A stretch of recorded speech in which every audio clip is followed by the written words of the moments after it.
Welcome dear students, आपके अपने YouTube channel zoology with Ankita ma'am में आप सभी का स्वागत है।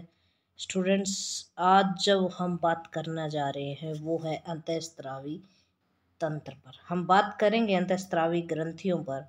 तो इससे पहले मैं आपको बता दूं कि ये जो लेसन रहने वाला है ये सभी अंतःस्रावी ग्रंथियों के बारे में हम विस्तार से चर्चा करेंगे। तो आप बिल्कुल भी लेसन को कहीं से भी स्किप मत कीजिएगा, पूरा का पूरा नोट्स जो है अपने रजिस्टर में बनाते रहिएगा। ये जो टॉपिक है बीएससी फाइनल ईयर की बुक के अंदर भी रहता है। बाकी नीट एग्ज़ाम में, अन्य कोई कंपटीशन एग्ज़ाम में अंतःस्रावी ग्रंथियों का टॉपिक जो है वो रहता ही रहता है। तो शुरुआत करते हैं हम सबसे पहले अंतःस्रावी ग्रंथियों की।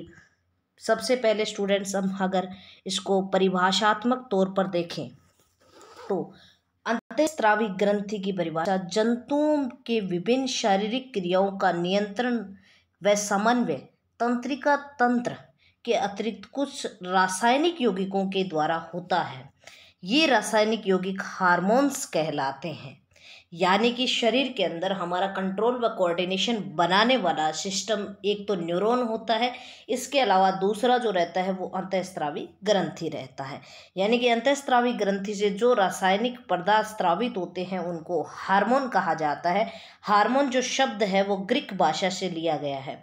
ग्रीक भाषा का शब्द है जिसका मतलब है टू स्टिमुलेट एक्साइट, यानी कि उत्तेजित करने वाला पदार्थ, ऐसा पदार्थ जो जिसमें उत्तेजना करने की क्षमता पाई जाती है। हार्मोन का स्राव शरीर की कुछ विशेष प्रकार की ग्रंथियों द्वारा होता है, जिन्हें क्या कहा जाता है, अंतःस्रावी ग्रंथियां कहा जाता है। सबसे खास बात की ये जो ग्रंथियां होती है वो नलिका विहीन होती है, यानी कि इसको बहने के लिए किसी भी प्रकार की नलिका की आवश्यकता नहीं होती। इनका जो हार्मोन होता है वो डायरेक्ट ब्लड में छोड़ दिया जाता है और ब्लड से ये शरीर के विभिन्न लक्ष्य ऊतकों तक पहुंचता है। तो इसे किसी भी प्रकार की डक्ट नहीं होती। नलिका विहीन होने के कारण ये ग्रंथियां अपना स्राव हार्मोन सीधा ही रुधिर परिसंचरण में मुक्त करती है और रुधिर परिसंचरण तंत्र के द्वारा ही संपूर्ण शरीर में इसका वहन होता है। नेक्स्ट हम बात करें स्टूडेंट तो ग्रंथियों के प्रकार की। तो कशेरुकी जो जीव होते हैं उनमें निम्न प्रकार की ग्रंथियां पाई जाती है। सबसे पहले हम बात करते हैं बहिस्रावी ग्रंथियों की। बिल्कुल ये नोट्स आपके लिए तैयार किए गए, आप ऐसा कैसा इनको उतार लें, समझते चलें और सब कुछ कॉन्सेप्ट अपना क्लियर होता जाएगा। ऐसी ग्रंथियां जिनके द्वारा स्राव को विभिन्न अंगों तक पहुंचाने के लिए वाहिनियां या नलिकाएं होती है, बहिस्रावी ग्रंथियां कहलाती है। हम पढ़ रहे हैं अंतःस्रावी ग्रंथि, और अंतःस्रावी ग्रंथियों में डक्ट या नलिका जो है वो नहीं होती, लेकिन जो बहिस्रावी ग्रंथि होती है उनमें नलिकाएं पाई जाती हैं, यानी कि वो क्या कहा जाता है, डक्ट्स ग्लैंड भी कहा जाता है। ध्यान रखना, बहिस्रावी ग्रंथियों के स्राव को कभी भी हार्मोन नहीं कहा जाता, उनको क्या कहा जाता है, एंजाइम कहा जाता है। जैसे स्वेद ग्रंथि, स्वेद मतलब पसीने वाली ग्रंथि, दुग्ध ग्रंथि, लार ग्रंथि, श्लेष्मा ग्रंथि, अश्रु ग्रंथि, ये सारी की सारी कैसी है, बहिस्रावी ग्रंथियां हैं। नेक्स्ट हम बात करें स्टूडेंट अंतःस्रावी ग्रंथियों की। अंतःस्रावी ग्रंथियों के विपरीत, बहिस्रावी ग्रंथियों के विपरीत अंतःस्रावी ग्रंथियां नलिका विहीन होती है। ये अपना स्राव डायरेक्ट क्या छोड़ती है, रक्त के अंदर छोड़ती है, इसी कारण इसको नलिका विहीन ग्रंथियां भी कहा जाता है। अंतःस्रावी ग्रंथियों द्वारा स्रावित स्राव को हार्मोन कहा जाता है। ये हार्मोन रुधिर के द्वारा शरीर के विभिन्न अंगों तक जाते हैं, और ग्रंथियां जो है वो कई प्रकार की होती है, जैसे कि पीयूष ग्रंथि, थायराइड ग्रंथि, अधिवृक्क ग्रंथि, पैराथायराइड ग्रंथि, पीनियल ग्रंथि इत्यादि। ठीक है, हम आगे चलते हैं। कुछ ग्रंथियां जो होती है स्टूडेंट वो मिश्रित ग्रंथियां भी कहलाती है। क्या मतलब है मिश्रित शब्द से, मिश्रित ग्रंथियां क्या होती है, तो सुनिएगा। ऐसी ग्रंथि जो होती है वो मिश्रित होती है जिसके द्वारा नेचर जो होता है बाह्य प्रकार का और अंतःस्रावी प्रकार का, दोनों प्रकार का होता है, जैसे पैनक्रियाज या अग्नाशय। ये उदाहरण आपको याद रखना है कि पैनक्रियाज जो है वो मिश्रित ग्रंथि है, जो बहिस्रावी भी है और अंतःस्रावी प्रकार की भी है। ठीक है, इतना याद कर लोगे, कोई दिक्कत नहीं है। इससे आगे हम चलते हैं पहली ग्रंथि की ओर। तो स्टूडेंट, हम जिस पहली ग्रंथि को लेक्चर के अंदर पढ़ने जा रहे हैं वो है पीयूष ग्रंथि। चलिए बिना किसी देरी के शुरुआत करते हैं पिट्यूटरी ग्लैंड को। तो स्टूडेंट, जो पिट्यूटरी ग्लैंड होती है वो कुछ इस प्रकार के कैरेक्टर रखती है जो आपको सामने दिखाई दे रहे हैं। हम इसको पढ़ते हैं, चलिएगा। पिट्यूटरी ग्लैंड यह कपाल की स्फेनोइड हड्डी की सेला टर्शिका नामक गड्ढे में पाई जाती है। ध्यान दीजिएगा लाइन पे, यहाँ से प्रश्न जो है एमसीक्यूज के तौर पर उठता है कि पीयूष ग्रंथि जो है, जो ब्रेन कपाल जो होता है, स्कल जो होता है, उसकी स्फेनोइड अस्थि होती है, हड्डी होती है, उसकी एक कैविटी है जिसको सेला टर्शिका कहा जाता है, उसके अंदर पाई जाती है। यह तालु व ब्रेन के अधर तल में मध्य स्थित होती है। कहने का मतलब हमारा जो तालु होता है और जो ब्रेन होता है उसके बीच बिल्कुल बीच के अंदर पाई जाते हैं। इससे एक इनफंडिबुलम नामक व्रंत निकलता है, जो इसका जो भार है पीयूष ग्रंथि का वो लगभग 0.6 ग्राम होता है। स्त्रियों में गर्भावस्था के दौरान यह कुछ बड़ी हो जाती है। बताएंगे कि स्त्रियों में गर्भावस्था के दौरान ये बड़ी क्यों होती है। इसके जब कार्य पढ़ेंगे तो बिल्कुल मैं आपको बताऊंगी कि गर्भावस्था के दौरान जो पीयूष ग्रंथि है उसका साइज जो है वो बड़ा क्यों हो जाता है।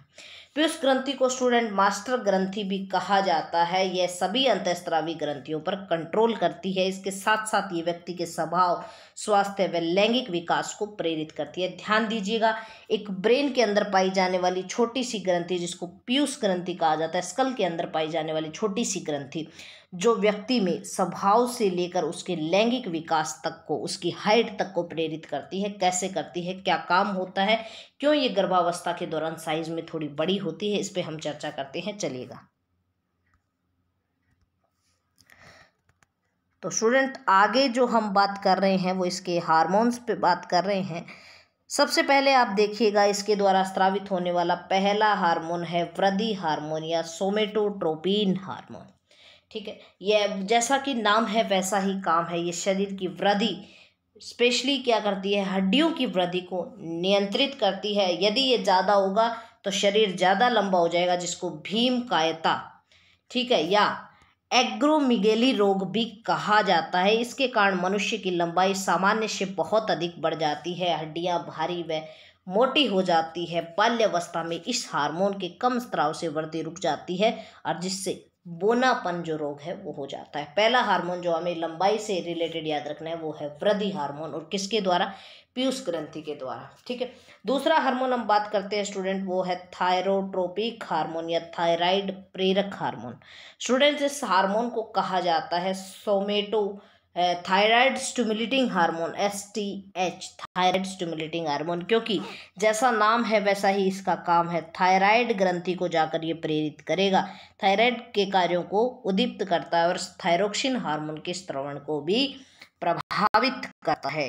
स्टूडेंट, ये पहला हार्मोन। दूसरा हार्मोन, अभी तो जो जितने भी हम थोड़े 2-4 हार्मोन पढ़ेंगे वो सारे के सारे पीयूष ग्रंथि के अग्र भाग के द्वारा स्रावित होने वाले हैं। कुछ हार्मोन जो है वो पश्च भाग से भी स्रावित होते हैं, यानी कि पीयूष ग्रंथि का अग्र भाग जो होता है वो एडिनो हाइपोफाइसिस होता है, वहीं जो पश्च भाग होता है वो न्यूरो हाइपोफाइसिस होता है। कौन कौन से हार्मोन हैं वो हम चर्चा कर रहे हैं। चलिए आगे बढ़ते हैं स्टूडेंट। आगे देखिएगा, तीसरा जो हार्मोन हमारे सामने निकल कर आ रहा है वो है ACTH, एडिनोकॉर्टिकोट्रोपिक हार्मोन। यह हार्मोन जैसा नाम है वैसा ही काम है। तो देखो, एडिनो तो कहाँ जाकर काम करेगा, एड्रिनल ग्लैंड पर काम करेगा। एड्रिनल को अधिवर्क ग्रंथि भी कहा जाता है क्योंकि किडनी के ऊपर स्थित होती है, वृक्क के ऊपर स्थित होती है। तो ये जो है एड्रिनल के कॉर्टेक्स भाग को प्रभावित करके वहाँ के हार्मोन का स्राव करवाता है। नेक्स्ट हम बात करते हैं गोनेडोट्रोपिक हार्मोन। स्टूडेंट, जो गोनेडोट्रोपिक हार्मोन होते हैं वो दो होते हैं, FSH और LH। जहां बात करें हम FSH की तो वो क्या करता है, जो अंडाणुओं का निर्माण है, जो शुक्राणुओं का निर्माण है, उनको प्रेरित करता है। ये दोनों ही हार्मोन हमारे पीयूष ग्रंथि के अग्रभाग से आते हैं। ठीक है, नेक्स्ट हम बात करते हैं स्टूडेंट अगले हार्मोन की। LH की बात बता देती हूँ हम आपको, क्योंकि FSH और LH दोनों की बात कर रहे थे हम। तो पुरुषों में यह हार्मोन अंतराली कोशिकाओं को प्रभावित कर टेस्टोस्टेरोन का स्राव करवाता है, जबकि नर मादा में एस्ट्रोजन का स्राव करता है। ल्यूटिनाइजिंग हार्मोन जो है ना स्टूडेंट, ये जो है ल्यूटिनी भवन की क्रिया जो है उसको प्रेरित करता है। स्त्रियों में एस्ट्रोजन का स्राव करवाता है और पुरुषों में जो हार्मोन है टेस्टोस्टेरोन उसका स्राव करवाता है। चलिए आगे बढ़ते हैं हम नेक्स्ट पीयूष ग्रंथि, अग्र पीयूष ग्रंथि के द्वारा स्रावित होने वाले हार्मोन LTH पर। यह एक दुग्धजनक हार्मोन है, जैसा कि नाम है वैसा ही काम है, लैक्टोजेनिक हार्मोन। यानी कि अब मैंने बताया था कि गर्भावस्था में ये जो ग्रंथि है वो बड़ी हो जाती है। क्यों होती है? क्योंकि उसको गर्भावस्था के दौरान शिशु के लिए दूध बनाना होता है, इसी कारण इसका साइज जो है वो बड़ा हो जाता है। ठीक है, इसका प्रमुख कार्य शिशु के स्तनों में दुग्ध का निर्माण करवाना है। इस हार्मोन से कार्पस ल्यूटियम का स्राव भी शुरू हो जाता है। जो कार्पस ल्यूटियम बनना है ना, वो भी LTH के प्रेरण से बनता है। नेक्स्ट हार्मोन हम बात करते हैं अगले हार्मोन की, वो है मेलेनोसाइट प्रेरक हार्मोन। तो मेलेनोसाइट प्रेरक हार्मोन, जिसको MSH भी कहा जाता है, निम्न जंतुओं व पक्षियों में यह हार्मोन मेलानिन वर्णक के कणों को फैलाकर त्वचा को रंग देने का काम करता है, जिसके कारण त्वचा रंगीन हो जाती है। और मनुष्य की त्वचा पर जो तिल बनते हैं वो इसी हार्मोन के कारण बनते हैं, जिसका नाम है MSH। MSH हार्मोन के कारण जो है स्किन के ऊपर क्या बनते हैं, चकते बन सकते हैं, तिल बन सकते हैं। ठीक है, नेक्स्ट हम बात करते हैं वैसोप्रेसिन और ऑक्सीटोसिन की। स्टूडेंट, ये जो दो हार्मोन आपको दिख रहे हैं, यहाँ पर ऑक्सीटोसिन नाम लिखा हुआ है और जो ऊपर नाम लिखा हुआ है वैसोप्रेसिन, ये दोनों ही पीयूष ग्रंथि के पश्च भाग से स्रावित होने वाले हैं। ऊपर जितने भी मैंने बताए, ग्रोथ हार्मोन बताया मैंने, एड्रिनल कॉर्टिकोट्रोपिक हार्मोन बताया मैंने ल्यूटिनाइजिंग हार्मोन बताया मैंने, FSH बताया, ये सारे के सारे हार्मोन पीयूष ग्रंथि के अग्रभाग से थे। लेकिन ये जो दो हार्मोन यहाँ दिख रहे हैं, ये पीयूष ग्रंथि के पश्च भाग से स्रावित होने वाले हैं। सुनिएगा, यह हार्मोन वृक्क की मूत्रवाहिनियों, इसका मेन काम बता देती हूँ, इतनी थ्योरी पढ़ने की जरूरत ही नहीं है। वैसोप्रेसिन क्या करता है, मूत्र में जो जल की मात्रा है उसका निर्धारण करता है। यानी कि शरीर के अंदर जल संतुलन बनाए रखने वाला हार्मोन कौन सा होता है? वैसोप्रेसिन होता है। ठीक है, ज़्यादा थ्योरी पर ध्यान नहीं देना, जो चीज़ मेन है वो बताती हूँ। इसी कारण इसको एंटी डायूरेटिक हार्मोन भी कहा जाता है। इसकी कमी से डायबिटीज इंसिपिडस रोग हो जाता है, ये भी ध्यान रखिएगा। और ऑक्सीटोसिन, जिसको हम पाइटोसिन हार्मोन भी कहा जाता है, स्टूडेंट, इसका जो काम होता है वो ये काम है कि जब भी प्रसव अवस्था आती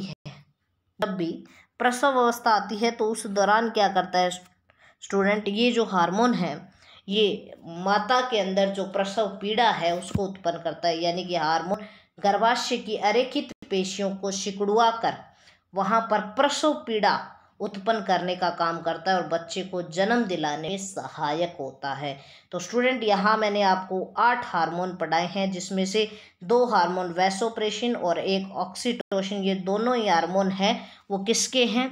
वो दोनों हार्मोन पश्च पीयूष ग्रंथि के हैं। और ऊपर जो मैंने 6 हार्मोन बताए वो अग्र पीयूष ग्रंथि से बताए। यहाँ हम MSH की बात करें तो ये मध्य भाग के द्वारा स्रावित होता है। तो इतने हार्मोन जो है हमें पीयूष ग्रंथि से रिलेटेड याद रखने हैं। बहुत ही छोटी सी वीडियो के अंदर हमें पीयूष ग्रंथि जो है वो तैयार होती है। आप इसको जो है अपने रजिस्टर में नोट कर लें। मेरे सेकेंड लेसन में हम जो है आगे की ग्रंथि को पढ़ेंगे। बने रहने के लिए बहुत बहुत धन्यवाद।